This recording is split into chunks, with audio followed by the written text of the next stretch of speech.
नमस्कार, मी प्राजक्ता आणि स्वागत आहे तुमचं प्राजक्ताज होमस्टाईल कुकिंगमध्ये.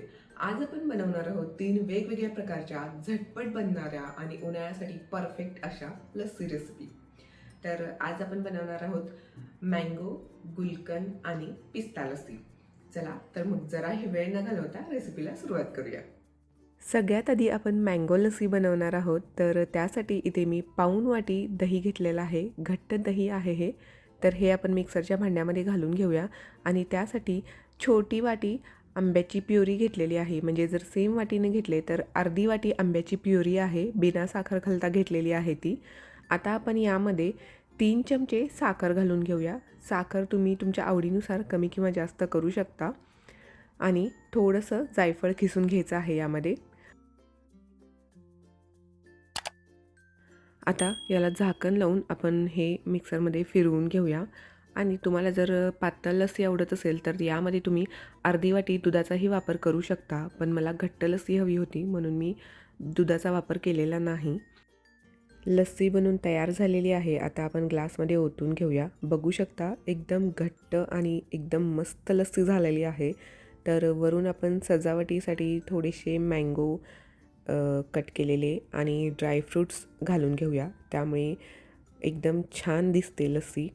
बघू शकता एकदम परफेक्ट लस्सी झालेली आहे. तर नेक्स्ट आपण गुलकंद लस्सी बनवतो आहे. त्यासाठी इथे मी 1 वाटी दही घेतलेलं आहे. ते मिक्सरच्या भांड्यामध्ये घालून घेतलेलं आहे. तर गुलकंद लस्सी आहे ही, त्यामुळे गुलकंद तर हवंच.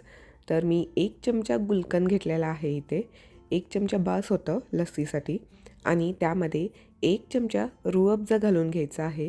रूअफजा खूप गरजेचा आहे इथे, कारण रूअफजामुळे मस्त कलर येतो आणि टेस्टही खूप छान लागते गुलकंद लस्सीची. त्यामुळे तुम्ही रूअफजा नक्की घाला. जर नसेल तर तुम्ही रोज इमल्शनचा वापर करू शकता.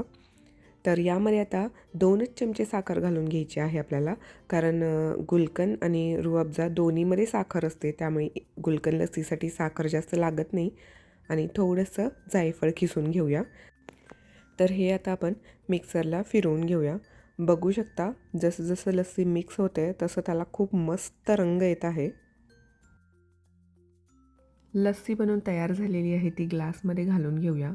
आणि वरून सजावटीसाठी थोडंसं रूअफजा घालून घेऊया आणि ड्रायफ्रूट्स घालून घ्यायचे आहेत. त्यामुळे खूप छान दिसते लस्सी. बघा एकदम मस्त दिसत आहे. आणि आपली गुलकंद लस्सीसुद्धा बनवून तयार झालेली आहे. चवीलाही ही अप्रतिम लागते आणि शरीराला छान थंडावा द्यायचं काम करते. आता आपण बनवणार आहोत पिस्ता लस्सी. तर त्यासाठी मी इथे मिक्सरच्या भांड्यामध्ये 1 वाटी दही घालून घेते. आणि यामध्ये आता आपल्याला पिस्ता पावडर घालायची आहे. तर पिस्ता मिक्सरला बारीक करून घेतलेला आहे मी घरीच. त्यामुळे असा मस्त रंग येतो पिस्ताचा. डायरेक्टही आपण यामध्ये पिस्ता वापरू शकतो, पण त्याने एवढा छान कलर येत नाही. कधी बारीक होतो पिस्ता, नाही होत. त्यामुळे मी पहिल्यांदा पावडर करून घेतलेली आहे. तर सुरुवातीला मी आता 2 चमचे पिस्त्याची पावडर घालून घेते. आणि थोडेसे आपण पिस्ताही घालून घेऊया यामध्ये, कारण ते सगळे एकदम व्यवस्थित बारीक होत नाहीत. असे क्रंच लागतो पिस्त्याच्यामध्ये. त्यामुळे छान वाटतं लस्सी पिताना. आणि आता यामध्ये आपण 3 चमचे साखर घालूया. साखर तुम्ही तुमच्या आवडीनुसार कमी जास्त करू शकता. आणि यामध्ये जायफळ खिसून घालूया. आता हे मिक्सरला फिरवून घेऊया.